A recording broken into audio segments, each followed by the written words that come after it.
What's up, everybody? It's another day in the Ideal Auto Factory, and this is an Ideal Auto Factory RC OneTAKE. Let me explain.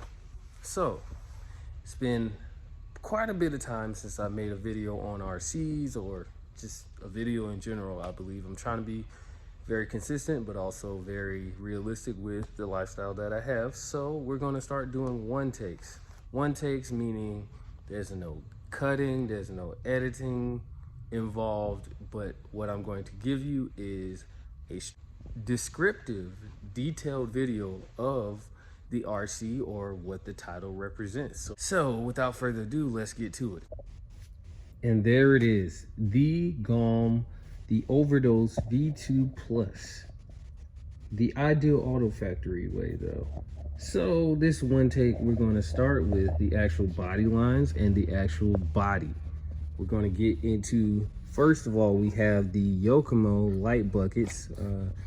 I got this body on a like, I don't know, it was like a 3-body trade. Me and my buddy, we both got bodies out of it. And long story short, it came just with the orange. No black, no spoiler mounted on it, nothing like that. Came with the light buckets as well, but they were off. So I decided to put the light buckets on. I made these outlines. Some of this is permanent marker, as you can see. I've been told that these body lines are too thick. I also have good old drift magic happening there. That's me touching people's doors right there, or it cracking, not really sure. But all the black accents are me. There's body lines here.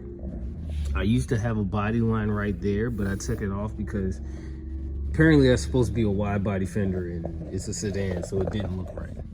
And over here, we got thinner with the body lines. So I decided to keep it that way because this shows you, and it's a conversation piece sometimes. Some people notice it, some people don't. The realism. So over here, it looks more realistic, and over here, looks more like a toy, but it's very outspoken, and some people say this is the ugly side, but I personally just use it as a tool to remember that this doesn't look as good as the other side. We also have the light buckets in the rear, and I have scale reflex LEDs, hella yellow, in the actual lights. So I added this later on. This is the voltmeter. It's all connected through the magnets. You guys seen that video where I show you how to mount everything to be a magnetic power on setup. Next up, we have the Tetsujin wheels. Really nice. I will never use any other wheel in this. Adjustable wheels, Tetsujin, I love them. They clip in, I can take them out. They clip in, take them out, they clip in. Shadow black vinyl up top here from 3M. And then we have APA taillight tint, medium or dark, can't remember which one, as the window film. I'm a rapper by trade, also active duty, so this right here takes the cake, makes it look nice. And we have that spoiler in the rear too. So that's the body. All of these accents here are painted on the outside. All of the black is on the outside. That covers that. So now let's take this body off and we'll get into detail on the actual setup. And this is why I wanted this car to be the first OneTAKE, because it went through some major upgrades as I decided that I would run IRS and IFS, of course, because that's what the Galm is known for, the front suspension setup. But I was gonna run both. And I saw some videos. I even saw a video, not in my native language, on YouTube. Probably link that video in the description. But I saw a weight shift Galm V2 Plus, and I was like, there's no way. There's no way somebody took the time to do that. But then from there, I was like, okay, now I understand something. One car can do so much. You find one platform and you make it what you want. So that's exactly what I did. I went ahead and put IRS suspension on it. And the way I did it, is I decided to, what is the word I'm looking for here? I took an MST FXX IFS kit to get these, whatever these are, these little guys. I got those bearings and whatnot. The kit comes with it. And I used the actual shot. These are actually from a different vehicle. And then sometimes I find these dampers secondhand. And I rebuild them, but I get them for way less than what they sell for brand new. And of course, without waiting for them, because they're always out of stock. So here, right there, you can barely see it, but that is the holder, the MST FXX holder for the IFS. But all I did was cut it. So when I cut it, I sanded it down, made it look nice, and now I got the what would be a one solid piece going from left to right. Now I cut the middle out, and I'm able to put it further left or further right. So now I'm able to have this awesome setup back here. Now, keeping with the IFS, what I ended up doing was I bought a super long, I can't even remember which one. I don't even know if I'll put those in the description, but I bought a super long turnbuckle. I don't even know, 50 millimeters, whatever it is. And that's how I got it to work. And look at that, we're flawless back here, flawless. Nice set. And having this weight in the middle, like right over the rear axle, having this weight here instead of right here is really awesome for how it drives. I watch this thing shift left and right all day long, and when I'm driving it, I'm having a blast. You may have seen a post, but there it is. Dual inboard suspension, front and rear. Cantilever, if you really want to get technical on how it works. From there, we got I'll just talk about this really quick. This is a 92 spur gear, and in my opinion is somewhere like 21 or 22. I got the floating motor mount system as well, and we also have a little fun little thing in here. We got a gear diff. Got a nice gear diff. So gear diff in the rear with the rear bulkhead and a bunch of other stuff back there, but I just wanted to show that to you guys. Shout out to Chris Mbedia. I actually never really asked him how to pronounce his last name, so I hope I'm pronouncing that right. But shout out to him. We traded motors. He had a black one. No, he had a red one and I had a black one, so we swapped. Both. This is a 10.5T OMG Epic V2. And that right there is sitting in there nice, keeping with the red theme. I upped the power on my servo. I feel like I'm going all over the place, but this is still part of what I like about doing a one take. I'm talking about the chassis, and hopefully it gets the conversation going in the comments. This is back to what I was saying. So this is a Yokomo SPO2 V2. And what I have here is what I consider the go-to, the end-all be-all servo, because I have the tuner. If I didn't have the tuner, I'd be going buying all these other crazy servos, but I have a tuner. And I tuned this one to be almost at 100% power, 100% torque, and then turn the anti-shake way down. And I get so much angle out of this. I never really knew that a servo's tune could produce more angle and be able to hold angle. But I have angle there. As you can see, as I've talked about previously, have almost zero toe up front. Zero toe as in zero positive toe. And that coupled with this awesome servo, oh my gosh, I am in heaven. I have a little bit of bump steer. If anybody wants to talk about that, I do not know much, but we talk about it in the comments. But see that? Just a little bit of bump steer. the way it just opens up as I push out or push down. Got that slide rack, the metal one versus the plastic one. Don't really know the advantages here, but I will say it doesn't give me any issues. It's all plastic up here, nothing fancy there. And I'll gladly say it because this is how I drive. I'm not gonna give you my like setup because it should look, it's very basic. I just have a certain way I drive. The tune on the motor, the tune or the differential, what is it? The gears. How I have the pinion to spur to all the 3 gears back here. The way that FDR is set up and how I drive, it's perfect for me.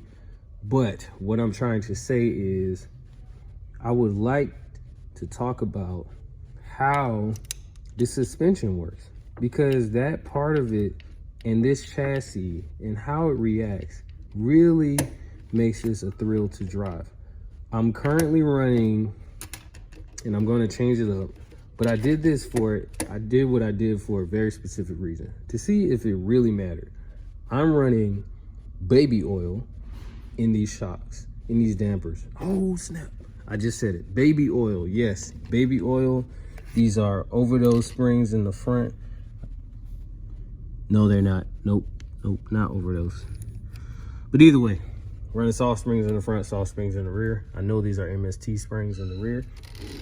I have grease on the O-rings on these dampers as well.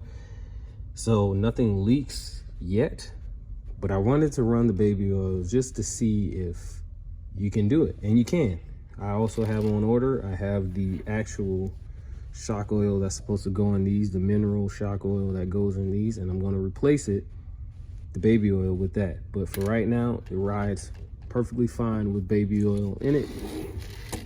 And I believe I'm going to end the OneTAKE now. So to recap, we got a tune on the servo, we got an amazing tune on the drivetrain, from motor all the way to the gearing, and a gear diff. We have IRS and IFS. We have the slide rack set up here, 0 toe almost in the front. We got Tetsujin wheels. We got no extra additives. I mean, like no extra weight nowhere. I'm not hiding anything. I just want a clean setup. I feel like this is as clean as you can get for what it's worth. You know, you probably can get a little cleaner in there, but oh man, it's just so wonderful to set it up like this, and it drives well. Took me about 2 hours to really hone in this, just the IRS, but that's how it works. Then when we put the body back on, you see that we're still in spec here. We're tucked up front, pretty much tucked in the rear. It'll go down, and I have a new body on the way for it. It's already finished, but that right there is the OneTAKE on the Overdose Galm V2 Plus, built by the Ideal Auto Factory. And I love this muffler tip. I will get the specs on that later, and look for a updated description as this video stays out.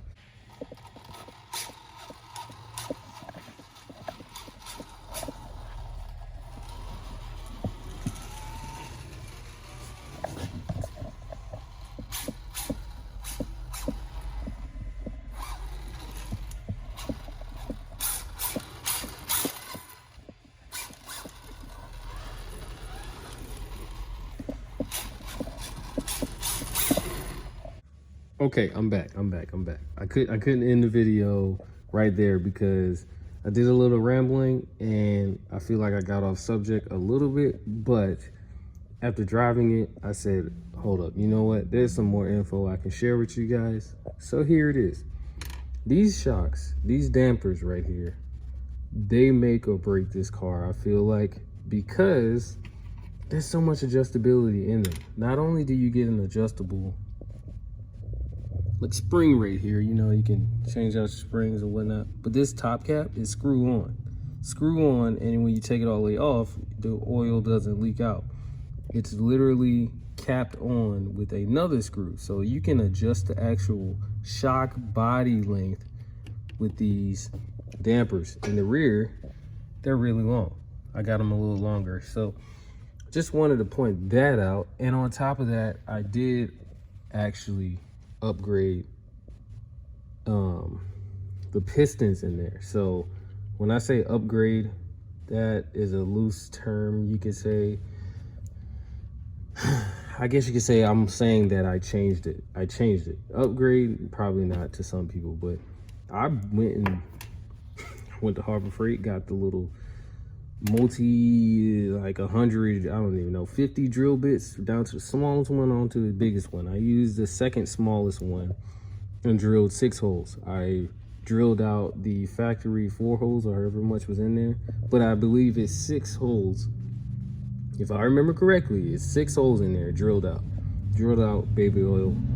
Those bad boys, they're jumping. Now, on top of that, I did space out the front. So the front, I want to say it's routed in the rear. That's like a given with RC drift cars, but I spaced out the front.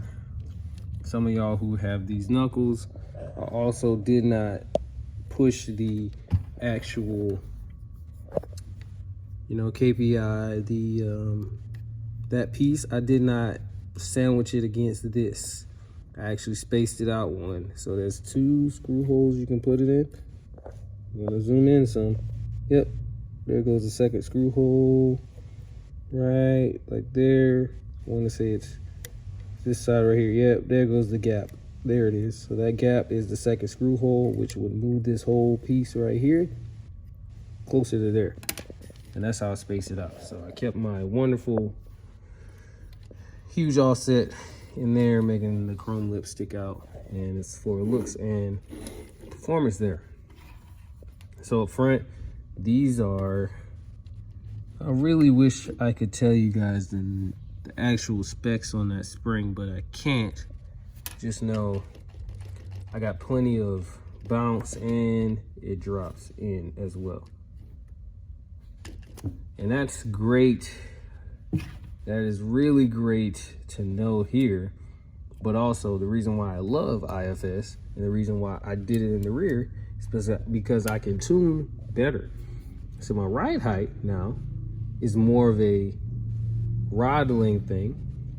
And then my springs can be less of like a ride height and spring rate. Some people may argue that no matter how far down you twist this piece here, your spring rate stays the same. I'm not arguing against that. What I'm arguing is that this is my car and I get to build it the way I want to. It's a Galm, get it, I got it. There's more than one Galm out there. There's more than one great driver. There's more than one great tuner. This is how I do it. I personally like to keep the least amount of spring adjustment as possible. So I adjust my ride height with this instead of here. Now, take that, take that information for how you want it. Sorry about that cut off. Had a visitor here. Lunchtime is about over. So, take that information for how you want. I is it's a very common way for me to start sentences, but I believe that we in the drift community have come to a place where we tend to buy more than we do live with what we have and make use of what we have and better utilize what we have in order to get a better product for what we have without buying something new. Oh, well, how can I argue that with these? Well, the ones that come stock with them are perfectly fine. I have a story for these. I did not buy these. I got these on a trade and I put them in and I noticed that I just have a better bearing. I mean, every time I lift the vehicle off, it'll want to spin. I didn't build these bearings, but that is definitely a plus for what's going on here. Other than that, I like the adjustability, but sometimes that is totally not necessary. And the ease of use of this is where I feel like the money or the justification for making this part or putting it on comes into play. I have equal length turnbuckles back here, and I've never really had to adjust them since. All I do for these knuckles here is I adjust right there. You can see that little dot, the little dot right there. That dot has about 7 or 8 adjustments to the left and to the right. As you can see, this big gap here, that's how much adjustability I have as far as my toe is concerned. So instead of adjusting the actual turnbuckle length, I just loosen that up, slide it, and I'm good to go. So my adjustability is amazing with these knuckles. I believe these are type 2 front, and I have type 2 rear. I've also gone ahead, moving away from the suspension modifications or suspension adjustability, suspension explanation that I just gave. We're gonna go back here and we're gonna talk about one of the amazing things that I've done in order to get this 92 spur gear put on here. Let's introduce some light. And there we have it. As you can see, that spur gear is pretty close to the turnbuckle here. But this 92 teeth spur gear is right at home. And then in the rear, I had this spare part lying around, and so I ended up putting it on there on the top of this. So these are little things that you just don't see on everybody's drift car. Some people, you really don't need it though. I mean, you can make whatever you want work, but all in all, I think this is what allows me to drive this vehicle the way that I do. I'm not somebody that takes something and just goes and buys it. I really feel like I've sat here for weeks and tried to make whatever I have work. And I've had this vehicle for a good amount of time. Can't say forever, but from it, I've done so much to it and made it my own. Getting a phone call, so I'll be right back. This OneTAKE is definitely turning out to be something very funny. Okay, back for the last time on this. We were talking about the rear turnbuckles here. And what I did, just wanted, instead of the, you can see the regular bolt hole there, right there. Instead of the turnbuckle being more forward, I just wanted to be more in line with the rear shock tower, you should say. That's for looks. I didn't care about performance on that. And also on this side, as you can see, I wanted it to clear the spur gear. So that's all that happened back there. Other than that, but I just want to say that this back here is a lot of work. This back here was a lot of work for me. I took my time. I made all that stuff work back there. Plastic arms. Only needed the toe adjustment. I'm not getting arms from Overdose that I don't need them. I felt like I needed these other things and I got them on the trade. So really awesome there. I don't want to keep rambling. I will say respect to all those, shout out to all those people who spend the time to make a nice layout for your wiring. I am that person that bought a wire cutter kit for servos and whatnot, so you know good and well this servo does not come with a wire that short, but I shortened it. I tried to solder this one time and I burnt out one. Don't even know how I did it. But with the wire shortening kit or the thing off Amazon that I'm not going to link in the description because I just am doing this one take, that allowed me to shorten this. And then now all my wires are hidden under there. And then from the top view, I really like where the gyro is sitting. I would love to put it down at the bottom just for looks, but that's not my goal right now. And then all my wires are just cleaning through there, and then most of them go through there, and it's a jumble of things here to get over there. Really not a fan of fans as much as I used to be. I used to be all into having fans. Felt like having horsepower, but not as much anymore. This fan cools at ESC. This one has a fan inside the motor, and I'm not driving in the desert, so it doesn't get crazy hot. I learned that you really need some high temps, and I don't have a tune on my motor that is warranting these high temperatures that some of these cars get to, I guess, when you over boost or over turbo your motors. So there. Let's talk about the battery really quick. I have a large battery and a smaller battery. In competition, I've not cared because I've not been in that many competitions. So this is my battery that I bought when I once had a Yusukani NGE. This is the biggest yet smallest battery that will fit into a stock engine NGE, Yusukani NGE. And I bought this battery when I bought that chassis, and so kept the battery obviously and sold the car, and now we have a nice battery that goes in there. And I have the 6100 mAh Gen 6 battery as well. Those are awesome because I take 2 of those and I can do laps on laps on laps on laps on laps.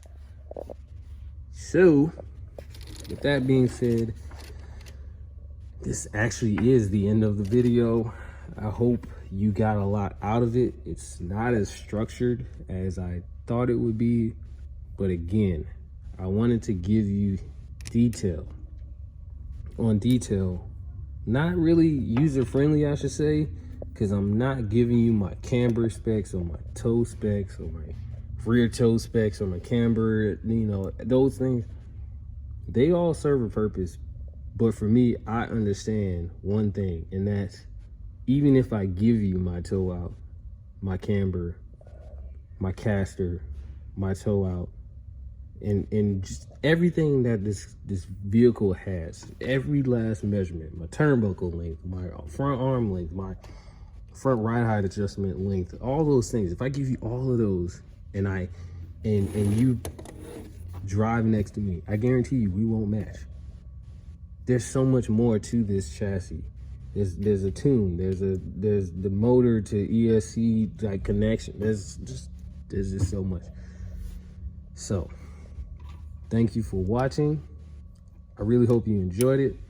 I'm going to put these videos together, and if you watch it all the way through and you made it this far, I really appreciate you. I hope that you are learning and growing with this channel, and that, you know, you just stick around, because there's definitely more videos to come. Thank you for watching. Keep God first. I'll see you on the next video.